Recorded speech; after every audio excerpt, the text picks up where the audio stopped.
Good morning, good afternoon, good evening, wherever you are in the world. We are back with another Neurodiversity Stories with myself, the host, Darren Clark. So guys, we have been running these now for quite a few weeks, and I think this is our fifth episode, and every single week, without fail, we have incredible guests, all happy to share their experiences with neurodiversity, but also as well, their stories. Now, what are we about and why are we doing this? So as I mentioned, my name is Darren Clark. I found out that I was dyslexic and had ADHD at the age of 37. And since then, I've been on a global mission to spread more awareness around neurodiversity on a global level. So I'm a global neurodiversity consultant. So I work with organizations and the educational system to raise more awareness through teaching, training, and speaking. So guys, as I mentioned before, we have had incredible guests throughout our neurodiversity stories. And today, with no exception, we have another amazing guest. We have Catrina Anne Lowri, and she's a Senko teaching director at Neuroteachers. There we go. And we're going to be basically talking to her around neurodiversity. We're going to be having a great conversation. So I would love it if you could, in the chat, just let us know where you're from, why you're tuning in, and it would be absolutely amazing to have your support on that one as well. So without further ado, I'm going to let Katrina introduce herself. Now, we met on the power of social media, the power of LinkedIn, and I've been kind of following her posts, the amazing stuff she's done. She even converted me to come back to Twitter. Now, I kind of made myself I closed down my Twitter account many moons ago. And in fact, she was incredibly welcoming and actually got me tweeting again. So guys, without further ado, we're going to bring on Katrina, and she's going to be able to share her amazing stories.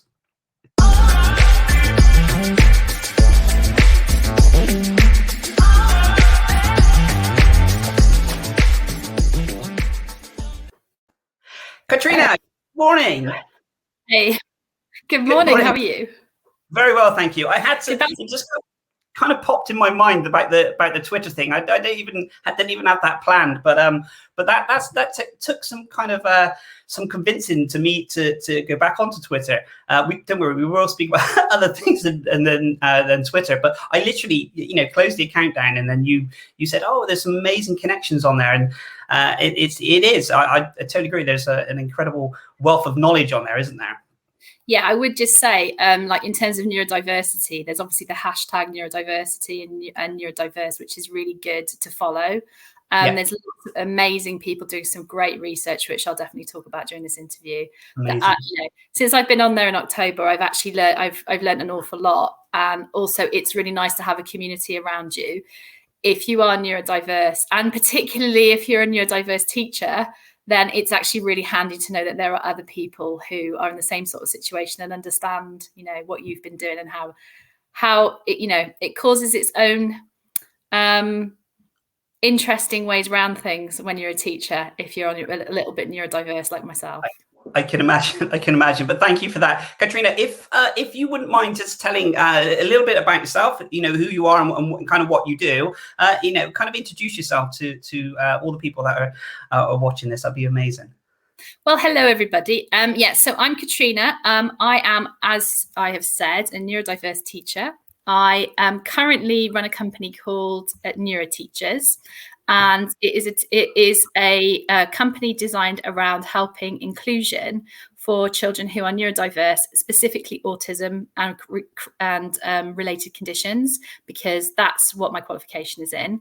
But it's also around helping general neurodiversity and inclusion. I'm very passionate about inclusion, and also I'm working on a exclusion prevention project with the Autism Centre for Education and Research at Birmingham University at the moment. I've got quite a lot going on. Up until quite recently, I was a Senko in a school, but I've kind of had to give that up because my private work has taken off so much. So there's a lot of things I could talk about, really. As I say, I'm neurodiverse myself, so maybe we should talk about that. Absolutely. And the thing is, it's great. I said the other day when I called, I said, oh, it'd just be a quick couple of minute call. And then I think we were on the phone for about an hour. So I was thinking, only in the sense of so much to talk about and so so much that we can kind of relate to it in that sense. So I think when we have people in, well, the message that we're trying to spread with these neurodiversity stories is we're not just trying to attract people with about people that have with neurodiversity. We're also spreading the message to get people that maybe don't know much about neurodiversity, and the different elements that come with that. So and hence why we want to kind of create as much awareness as possible. So I think the first question would be to ask, when did you first kind of realize, did you go down the route of the diagnosis, or was it the case of the fact that you kind of researched and you knew that was something that you had? Mm-hmm. Well, actually, I owe it all to Esther Ranson, if I'm honest with you. So I knew I had a bit of a spelling and reading difference. I come from like a really bright academic family. Both my parents were university professors. They're actually psychiatrists. My brother and sister are also very bright. And my brother's younger than me. He's 18 months younger than me. And it was quite noticeable around about early primary school that I wasn't picking up reading and writing in the same way that my brother was. Like, I had an encyclopedic knowledge of facts. I had amazing general knowledge, so they knew I wasn't, there wasn't any kind of like cognitive difficulty, but just wasn't really picking up the reading and writing with the way my brother was. And this was in primary school, was it? That was primary school, actually. My early primary school was actually in the States, so I was in about first grade, which would be like 6-7 years old. Yeah.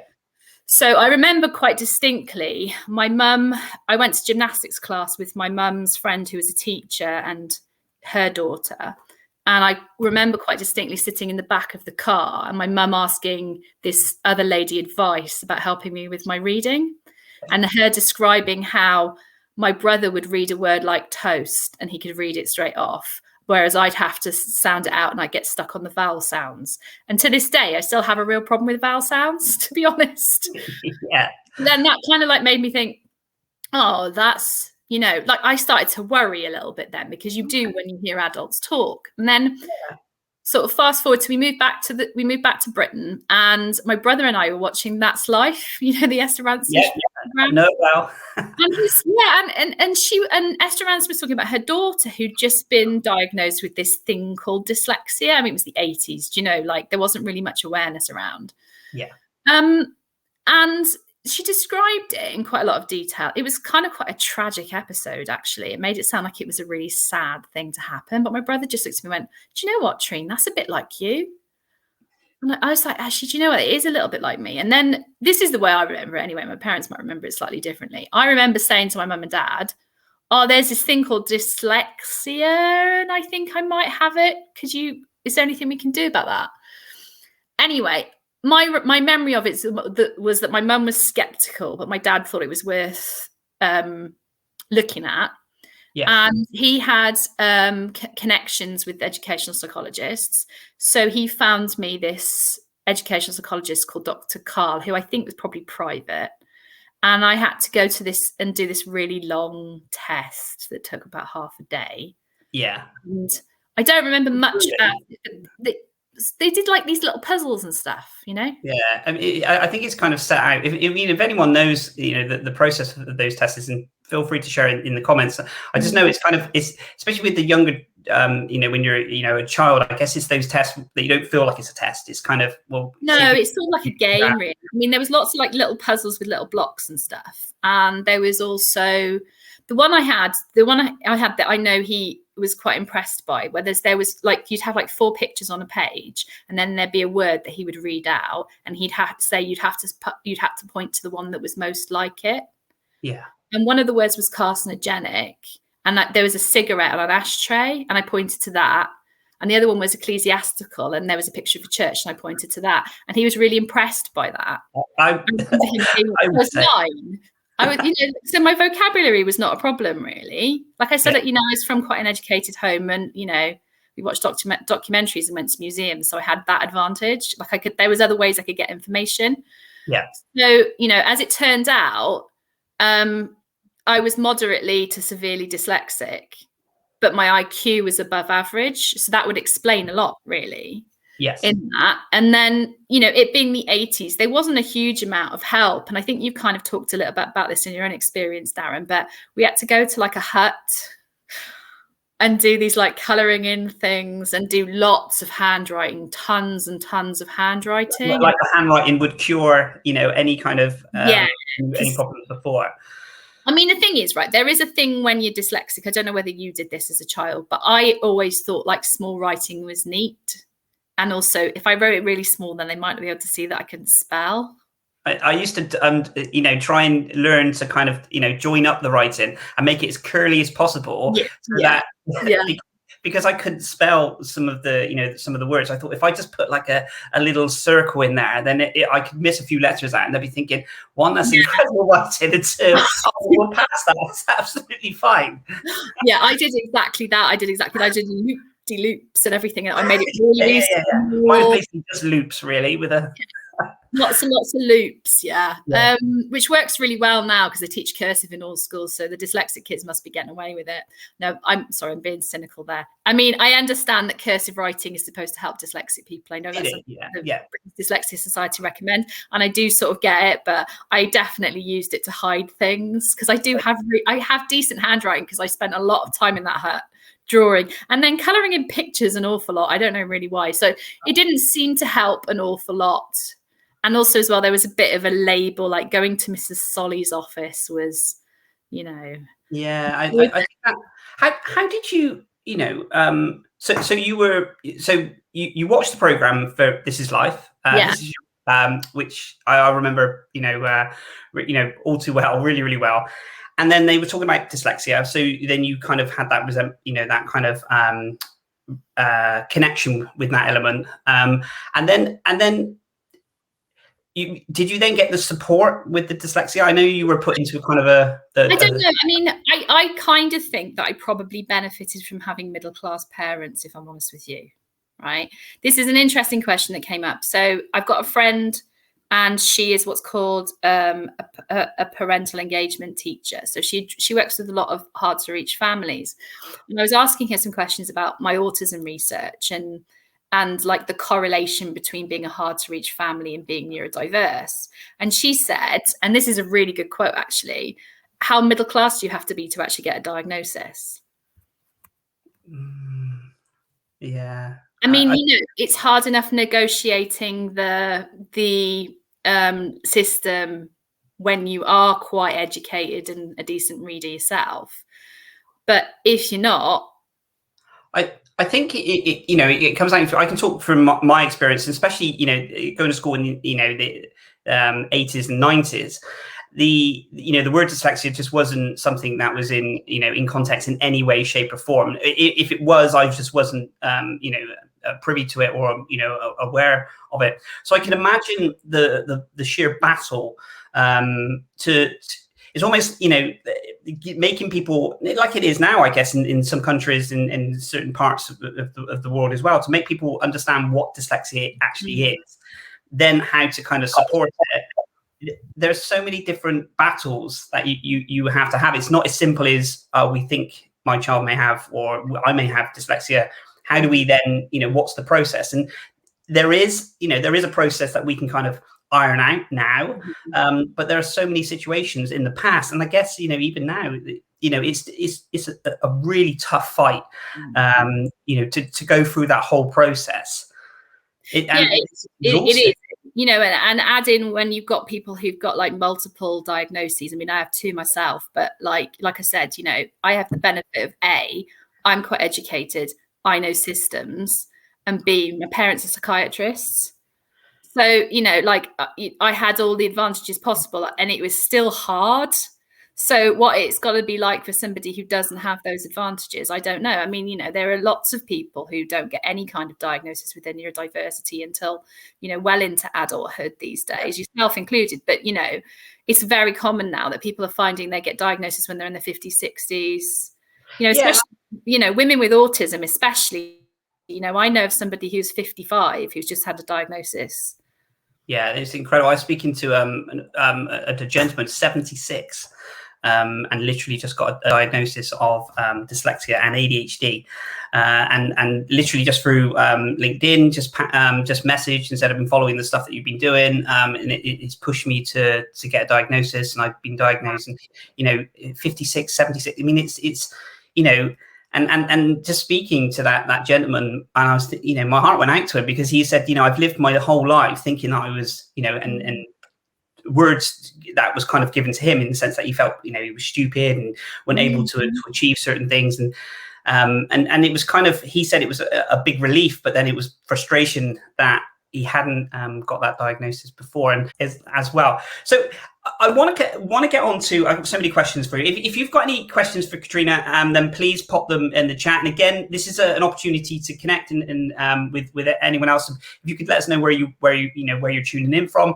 and feel free to chat amongst yourself as well.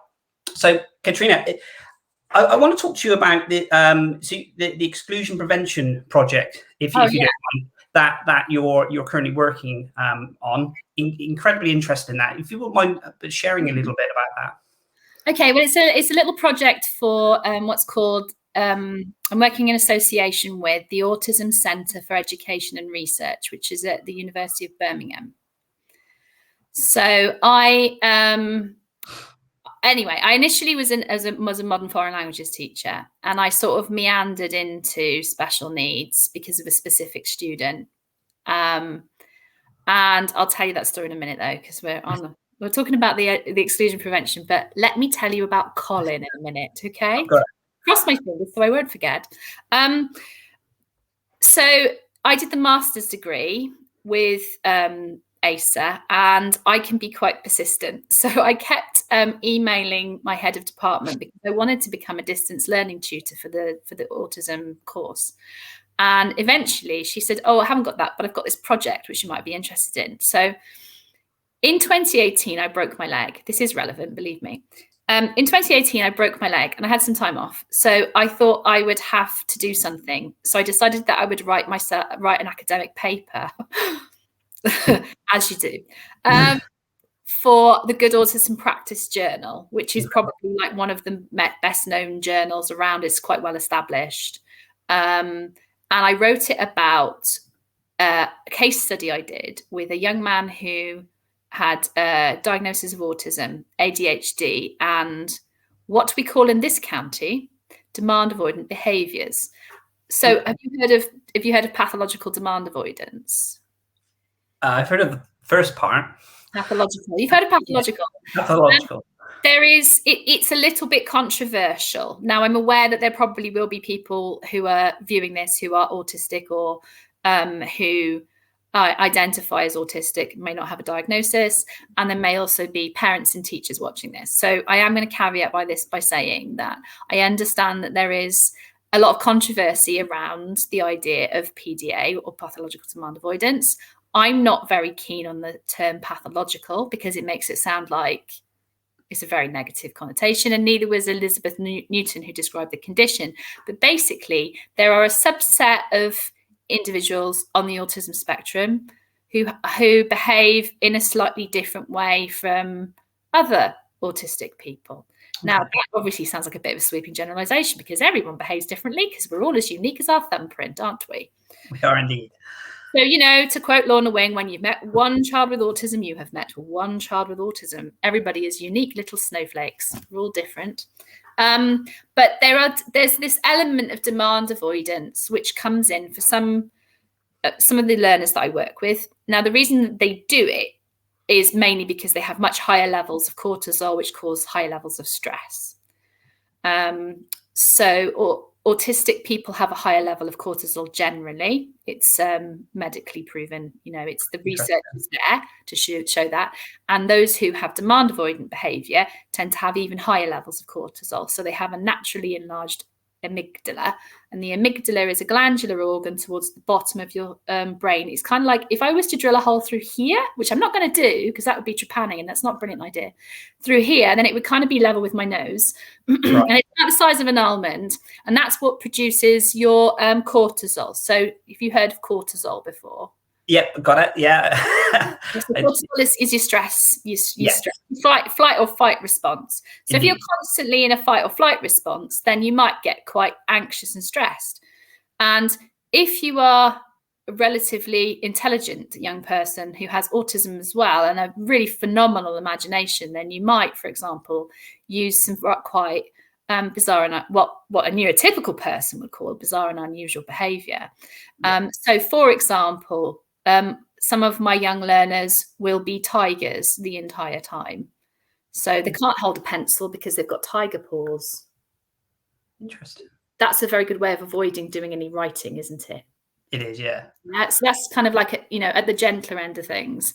You have to kind of, the way in which you help these people is by kind of getting into their world. So I wrote this whilst I had a broken leg in 2018. I wrote this little piece for the Good Autism Practice Journal. If anybody's interested in it as well, like if you send me a message, then I can send you a link to that.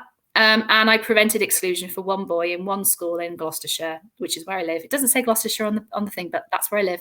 Wow. And it got quite a lot of interest because PDA is something that is quite of interest to educators and people in the autistic community. Yes. And then as a result of that, Karen Gilberg, who is the head of ASA at the University of Birmingham, asked me to help on this project. So in the project, we're writing some they will be free resources for schools around exclusion prevention for autistic people. It's incredible. Thank you. That is so when you broke your leg, which you thought to yourself, well, actually I'm not just going to rest, I'm gonna delve right in and create that. Well, we thank you for that, and as Katrina said, please, if you are interested in that, then put it in the comments, and I'm sure she'd be delighted to to help you out with that one as well, and send those links off. So how did your career progress? How did you, because you said that you worked as a Senko teacher, and then it was a case of your private work kind of got busier. Yeah. How did that get to that stage? What were you kind of doing? Obviously, I know you were kind of working incredibly hard, but I think when you're neurodiverse, you don't take a straight line through things, do you? No. I'm like, okay, that's over there. That's interesting. I want to go here and I need to go there. Oh, that's good. Let's have a look at this. And that's the beauty of it, is so far as I have a therapist because I have bipolar disorder. And it's one of the ways in which I cope. And she always talks about it being the helicopter view, insofar as you can see things from above and from different angles. So you'll want to go in different directions with things. So I've never gone in a straight line with my career. So I became a modern languages teacher. In my second year of teaching, I became head of German. So that was pretty meteoric rise, but it was a school that was like a special measures, like properly tough school, but I needed to do this. Yes. And there was a little boy I was going to tell you about, Colin, wasn't I? Yes. Okay. I'm going to have to spell out a swear word for this. Okay. I'll star it. Okay. I'll put stars in it, but you'll know what I mean. Okay. But I'm not going to say the word. Okay. Right. Okay. So anyway, I was teaching Colin French, and he had autism and global delay, and he was in year 8, and I had to teach him French. And there was, I had cracked it. I knew my differentiation was going to be brilliant. I knew everything there was to know because I was in my second year of teaching and I cracked it. Right. So I had this foolproof plan to get Colin to do his French. Yeah. He spent most of his time sitting on the floor under the desk, but I eventually got him to sit actually at a desk. I know he just really shouldn't have, he shouldn't have been in that specific class, right? He needed more help socially, really, to be honest. Anyway, I had pictures of fruit with the words written in French underneath up on the board. And then I had a piece of paper with gaps in the picture, and he had to copy the word, right? Yeah. Foolproof. There's no way anything can go wrong, right? Yeah, bless him. Yeah. I know. I had it sussed this. I was just, Anyway, after a few, he was quiet, and he did seem to be doing some work. So I'm dealing with the rest of the class who were a little bit lively. Year 8 in a London school, And he said, Miss, I've done it. I was like, oh, brilliant, Colin, well done. And I looked down at his page, and underneath every single word, he's written F star, star, star, F star, star, star, F under every single one. And you know, I just said, Colin, where did you get that word? You said copy the word, miss. Wow. I didn't copy the word. Now, where was the word? The word was carved in big letters into the desk. F star, star, star. Except, you know, the actual word. That's what was carved into the desk. Now, I hadn't been specific enough, had I? It was foolproof, Katrina. But teaching, I knew it all, right? You know, I hadn't told him that it was those words I wanted him to copy. Yeah, repeat the word. But in fairness, like you said, you know, that's showing initiative in the sense of you were very clear, you know, in the sense of copy that word. That's the word, you know, that Colin saw, and put those on. Oh, incredible. Yeah, so, I mean, love him. You know, that basically, I always say Colin changed my life, because then it made me think, do you know what? I shouldn't really just be teaching this kid French. He needs to learn how to copy, doesn't he? Yeah, I mean, and again, I think, you know, you can take that kind of analogy and, you know, the story into so many different attributes, into kind of, you know, the way that we, you know, maybe in, you know, in the current workplaces, you know, as well. And what could be a simple instruction, you know, that we try and communicate out for someone else, how we decode that. You know, we know within, you know, dyslexia, how we see it and how we decode it, and it comes, you know, comes back, and how we relay it.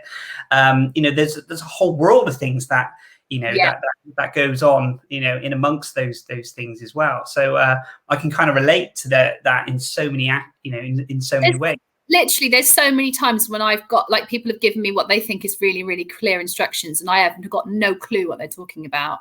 And I have to say, look, I really have no idea what you're talking about. Yeah. You know, and then they'll think, you know, oh, you must be a bit thick or whatever. But no, I'm not. I just, like, literally, I have a processing problem, and I didn't understand what you said. Yeah. You know, write it down, preferably bullet point it for them. Yeah, no. It is. I guess we presume. I guess we presume that people know exactly what we're saying, or you know, we give some sort of instructions, and then it's, why don't you get it? Almost like it's that person's fault for not getting that information. It's always my and you know, like, and I've talked to you, like, when we talked to ourselves, I said, you know, I had a lot of shame attached to my dyslexia. I had even more shame attached to my bipolar up until probably my 40s. Like, I'm 45 now. I didn't really sort of come to terms with it. Like, I never told anyone I was a dyslexic teacher. I just hid it. Yeah. You know, and, like, if I get overwhelmed, like, report writing was a nightmare. So would that stem into kind of, you know, anxiety in those elements of thinking to yourself, you know, my goodness, I mean, you know, if you've got, it's a teacher, it's an incredible, I always say it's an incredibly, you know, rewarding but incredibly difficult job, especially, you know, well, not just because of the current situation that we're in, but in general, it's an incredibly difficult job. And then to put on top, you know, dyslexia, and then put on top, you know, having reports to write, and not just one, but several. How did that, what was the process with that, and sort of mentally, I guess? You know, would you delay it? Would it? No, I always do stuff to deadline, because you see, the thing is, I've got my superpower, which is my bipolar, which means I can do things really, really quickly. It doesn't mean they're going to be good, but I can get them done really fast. And, you know, the hyper focus, like you say, 12 hours straight and then fall asleep kind of thing. Yeah. I can do that. My first few years of teaching, like, you know, before I had a family, my first few years of teaching, I was like a machine about it. That's how I did it, is because I, like, worked all of the time over stuff, and probably that burnt me out quite a lot. But, you know, I had quite a good range. You know, I got to middle management really quickly, and I stayed there. I mean, I like it there. It's kind of comfortable. I did a bit of leadership stuff as well, but, you know, so I think I hid it really well. Like, I've always been quite good with tech. So I've always used a spell check even before it was a thing. Yeah. I always, like, looked up spellings on my phone. I always did it even in lessons when I wasn't sure about stuff. When I started teaching other subjects other than modern languages, I'd say to the kids, like, I'm not really sure how to spell this. I'm just going to check. things like that. And then they got used to it as well, you know, because they'd understand and things like that. But, you know, report writing was a nightmare because if I'm not told, like I said, I need to know where to start. Yeah. I must know where to finish, because otherwise I'll just write and write and write and write and write and write and write and keep writing until I've said everything that I know about that child. I get it. Do you have you know, when you say, you know, we have to have a start and we have to have a finish. Yeah. How do you finish things in that sense then? Because I sometimes don't know when to switch off. No, you know, I don't. I just don't know when to finish. And like, I've been accused of writing really, really long reports. You know, they're like this. Like, if I'm just given a blank space, that's what I'll do. But if there's like, you know, if the school says, right, we're doing a report and you've got to include these 5 elements, you know, then I can write a paragraph around these 5 elements. I'm good, but I need a writing frame. Yeah. Like, when they say, you know, it has to be, you know, I'm filling in something, you know, I'm a nightmare for trying to write things in stuff anyway. But when they say, you know, it has to be a certain amount of words. I mean, it's probably one of the reasons why I came off Twitter, actually, because I couldn't, yes. you know, before they extended the word allocation, you know, how many words you can put in, because I'm like that with text messages and emails, and I'm almost like, I don't know how to. I start it with, you know, the you know, niceties of addressing who it is, and then I will literally write. It could be the most simplest email ever in the sense of, yeah, received that, thank you so much, look forward to speaking to you then. But I will go on and on and on and on, and then obviously get it checked and spell checked. I don't know why I do that. Oh, it's an executive functioning thing. You don't know where to stop, and it's a lovely thing about neurodiversity is that there's this executive functioning difficulty, and it's just like, you know, that's sort of like why I end up working, you know, supporting autistic people, because I have a lot of empathy. You know, there's a lot of similarities. I mean, I don't have autism, right? But I have dyslexia. So I have a big executive functioning problem with that. And I have bipolar. So I have an enlarged amygdala, and my stress levels, my kind of like baseline stress is much higher than and also as well, for both of those, I have massive sensory needs as well. Like, you know, I'm pretty certain I have some kind of sensory processing issue going on. So I you know, I have a lot of empathy with autistic learners, and I get where they're coming from a little bit. And I also find it really, really fascinating to see the world in such a radically different way.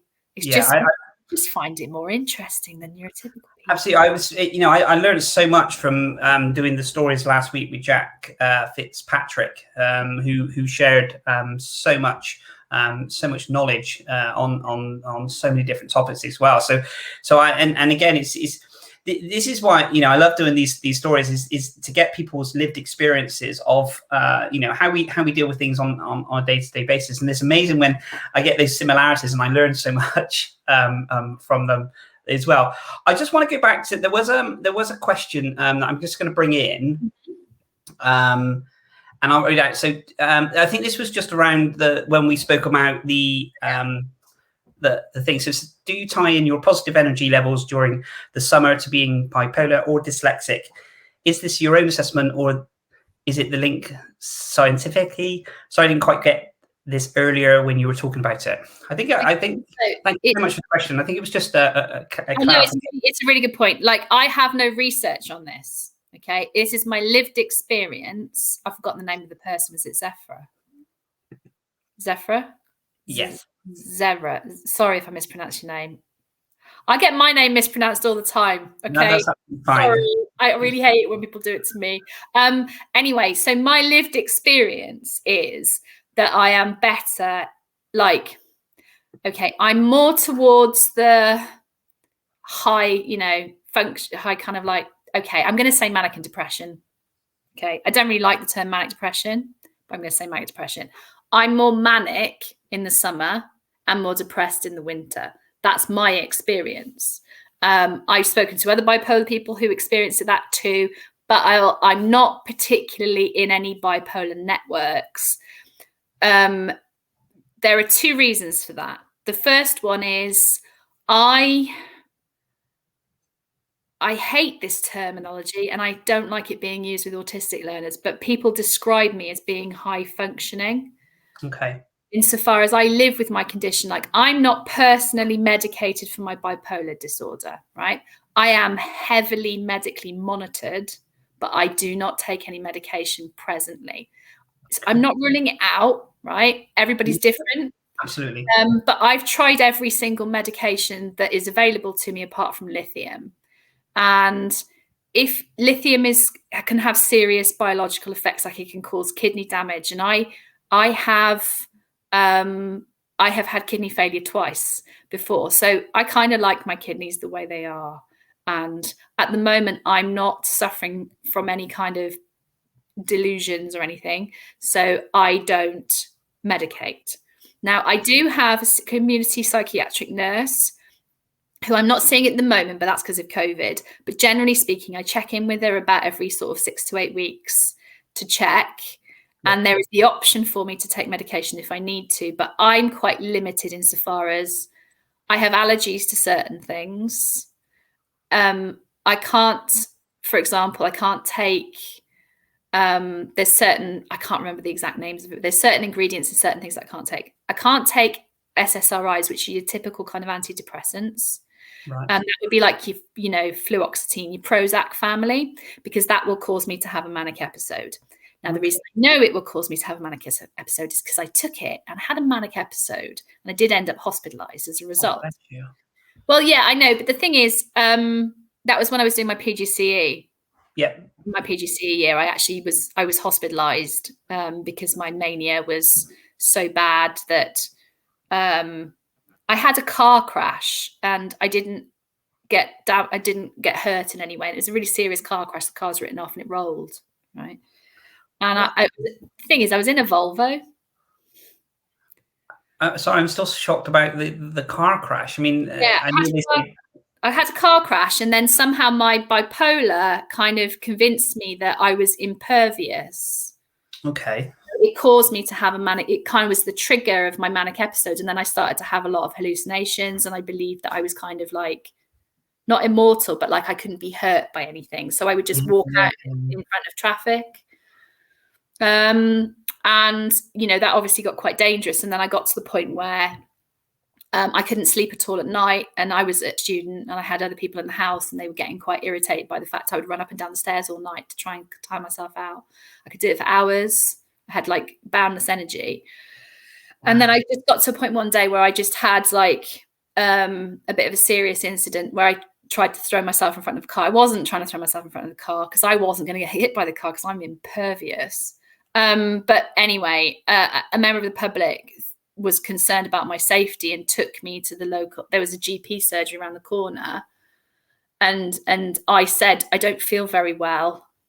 And they took me seriously and they took me to hospital, and I ended up staying in overnight for a few. And then I was in for a few, I don't remember, I think it was about a week. And then I was a day patient for about 6 weeks. So consequently, I failed my PGCE because I was mentally ill, and I had to resit part of my PGCE. Wow. So that was when I was 22, and I wasn't actually diagnosed with bipolar until I was 32. So it took 10 years. So I spent a lot of time trying out different medications and different therapies and trying to get my combination right for me.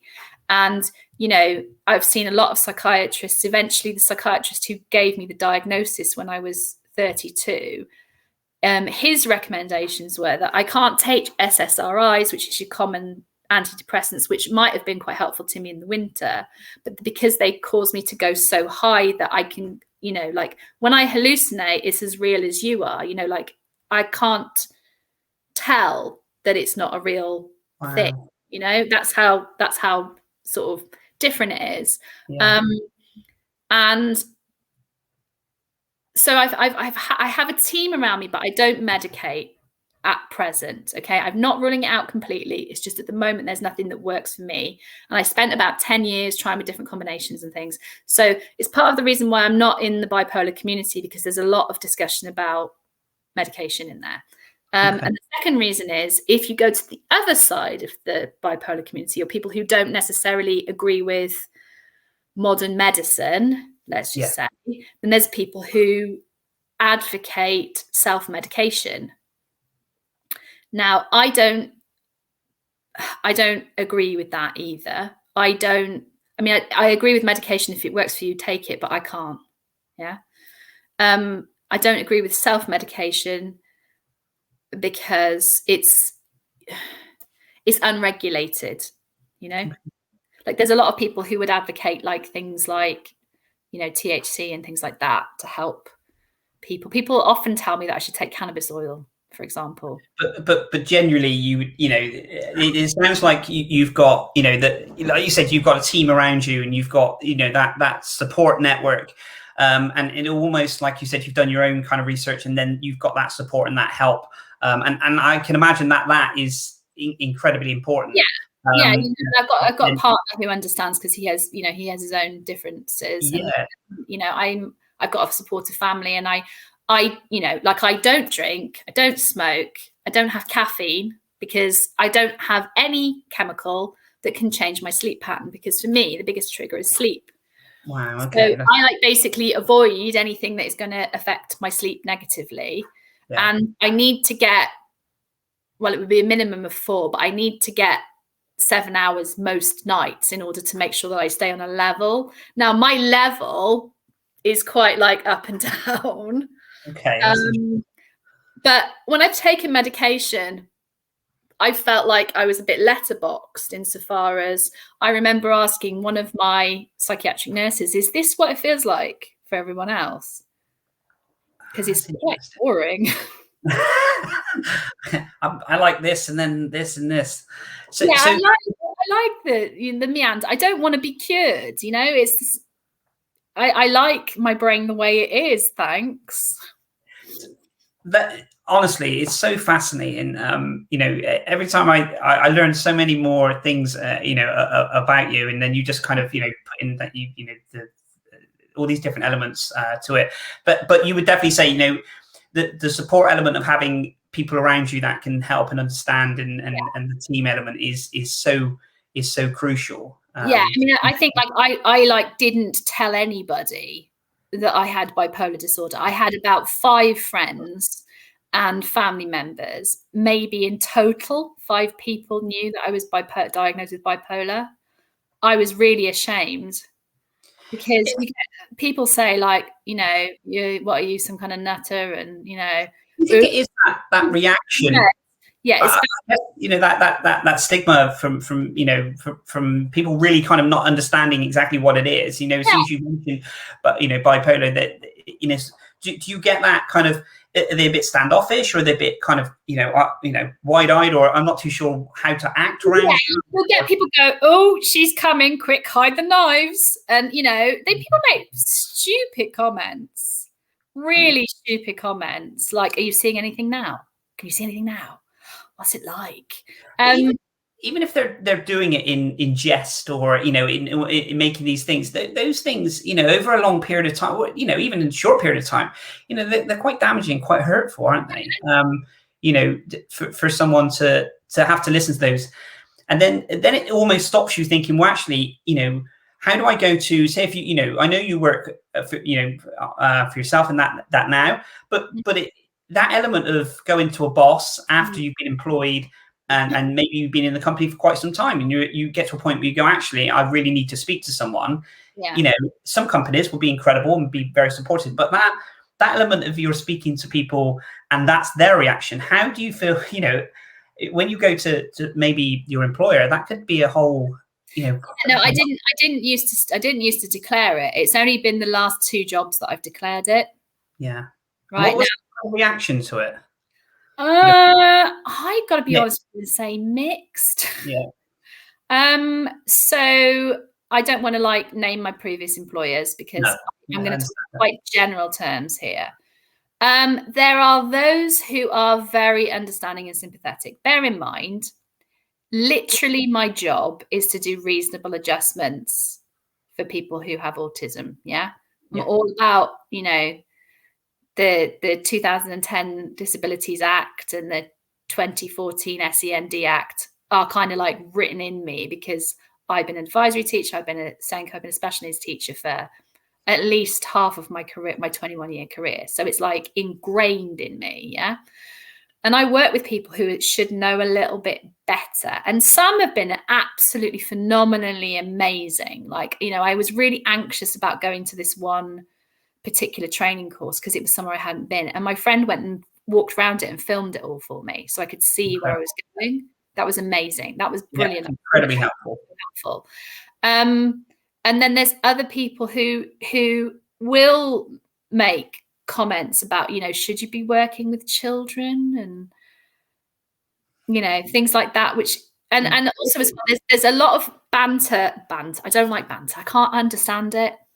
No, it's so do you think? No, I completely understand that banter element. You know, I've had it, you know, throughout most of my life with the element of, you know, dyslexia. You know, let's play Scrabble and don't let, you know, Darren, it'd be hilarious, Darren playing Scrabble, or, you know, all these different things that, you know, different elements, but we won't go into those elements. But I think it is that that awareness and people actually understanding exactly what it is, and taking the time to understand it. You know, especially I think in an employer side of it. And don't get me wrong, as an employer, there's so many things that, you know, we have to understand if we've got, you know, if we're having members of staff working for us, and, you know, some are really, really good at it. Some, you know, probably need a little bit more kind of help and education around those elements of it. But it should be a case of the individual going to that, the employer, and at least them having a basic understanding. And then even if they then have to say, well, yeah, well, you know, leave that with us, we'll look more into it. But not that kind of, you know, that shock. Okay, well, I don't know what to do with you. I don't know what to do with this. Yeah, and it's just like, you know, like there's a lot of like people will say, oh, that's a little bit cray, or like, you know, oh my God, I'm having a manic episode. Oh, I'm so manic today, you know, and like what they mean is I'm doing everything quickly. Like they don't really understand what a manic episode actually is. No. You know, and like, people make jokes about mental health, and like people will use, oh, you're a lunatic, or you're a loony, or you're, you know, it's ableist, really. It's absolutely terrible. I want to. We're coming up to the end of our session, and it's been incredible that we've been able. I'm not going to jinx it by saying we've got through without any technical hiccups on the second round. I just want to kind of just briefly, just for, you know, really kind of quickly. So I work for myself. I was in, you know, corporate for many years, and then decided to kind of set up on my own. Why do you think? And again, this might be general in the sense. Why do you think so many neurodiversity people are self-employed? I mean, don't get me wrong, there are a certain pool of people that aren't neurodiverse, but I know so many neurodiverse people that choose to be self-employed.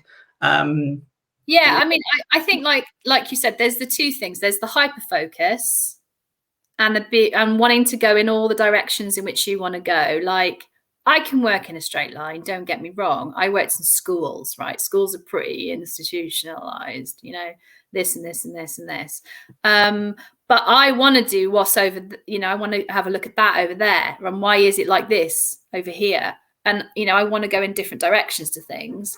Yeah. Also, I think I'm a little bit necky because, you know, we were talking about the struggle, weren't we? We were talking about you have to get, there's a little bit of a struggle with you getting a diagnosis. Yes. And also as well, I you know, my partner and I talk about this quite a lot. When you've had mental health problems, it's a bit like you've stared into the abyss. So you've seen like bad, you know, you've seen what really bad can be. So what's the worst thing that can happen? You knock on a door and then people close it in your face. There's loads of other doors, aren't there? Yeah. You know, there's a different direction you can go in. And sometimes when people say no to you, I think if you're neurotypical, then you fit in better with employment, because I think employment was invented for neurotypical people. Because they do a work, and this is the work. This is what the work is. And at the end of it, they get it paid, you know? So, I think we generally, you know, speaking from my perspective, I generally, you know, I think I've got to a stage now where I you know, if I had to work, you know, if I had to go and get a job, I didn't care what I do, you know, if I needed to you know, to work and pay the bills and everything else like this, I would. But I think I love the element of, you know, I don't know if it's the ADHD, the dyslexia side of it, but that creative and doing things new, and then, you know, and not having that same, you know, routine, I guess, or I don't know. I mean, I like what it is with the teaching is that I can just fill in the gaps of something. So, for example, something that I'm working on at the moment is I've decided to write an early years screener, because I did a lot of Googling to try and find out whether there was an early years screener that teachers and educators could use to identify whether a child might have, you know, communication difficulties, sensory difficulties. Okay.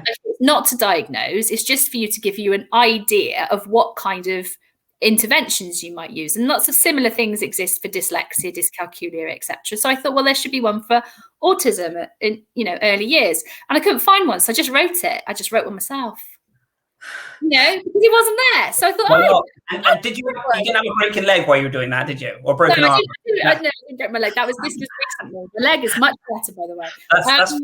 I didn't want to see a regular theme then. To go, okay, I broken arm. I'm now going to write this. Well, you know, I just think, look, you know, like I've got a good friend who says you should turn stuff to gold, and I think, like, you know, you can end up with what can seem like a really terrible situation, but there's always something that you can learn out of it.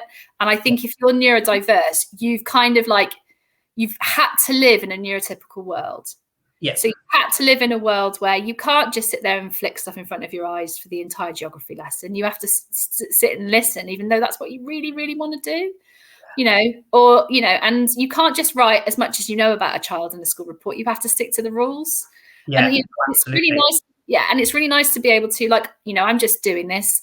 I'm writing this earliest thing, screener, self-funded, and I've just like put on Twitter, I'd like some OTs to help me. I've put on Twitter, I'd like some speech and language people to help me, and they've started helping me, and I'm going to trial it with some early years practitioners, and then I'm going to see if I can get it published, you know, just because I want to, really. And if it was in a school, I couldn't do that. There would be a hierarchy of people that I'd have to ask, and I'd have to it's a massive you know, I always see it, you know, when I was working in corporate, and we were looking after many, you know, retail outlets and everything else, to make a decision, I always see it as this massive, huge sort of cruise liner or big, you know, ship, and you make a decision, and then it's kind of, it starts, you know, turning around ever so slowly to make the decision. And I love the fact that, you know, right or wrong, you make a decision. It's kind of, you can wake up and go, actually, we're going to do this today, and you know, you make excited about it as well, you know. And that's the other thing. The other thing is as well, like when I have my down days, which I do have because I am bipolar,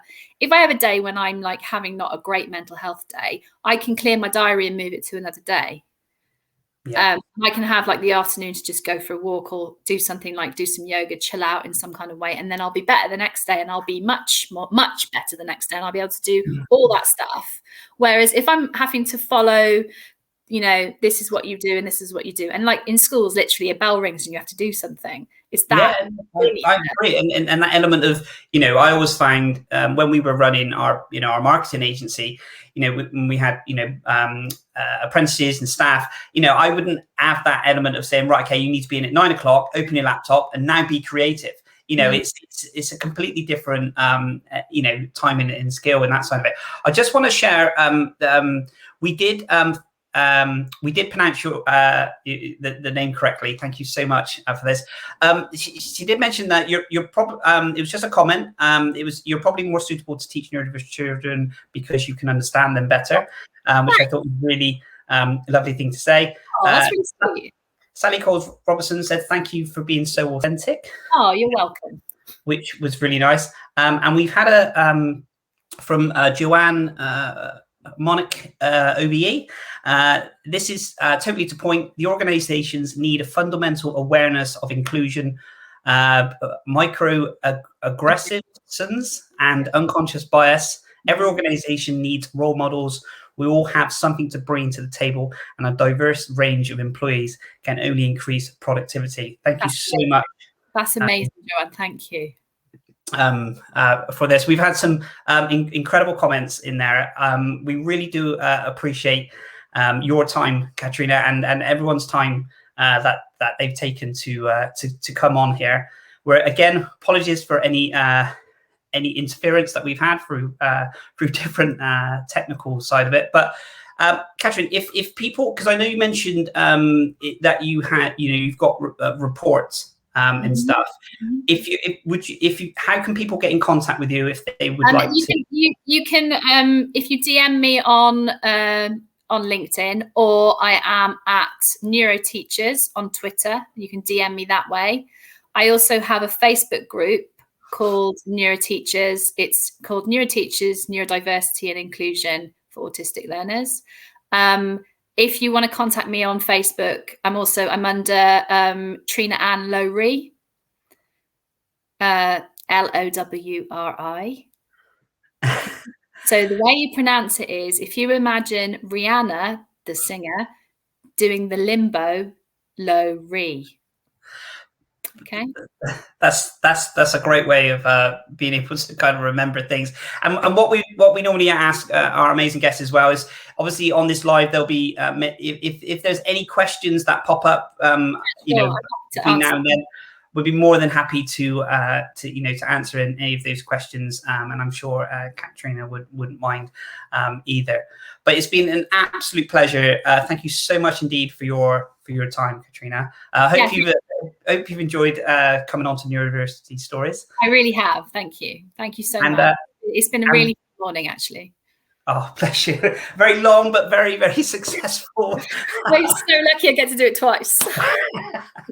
Successful morning. Thank you so much, Katrina, and I will see you very, very soon. Take care. Okay, Darren.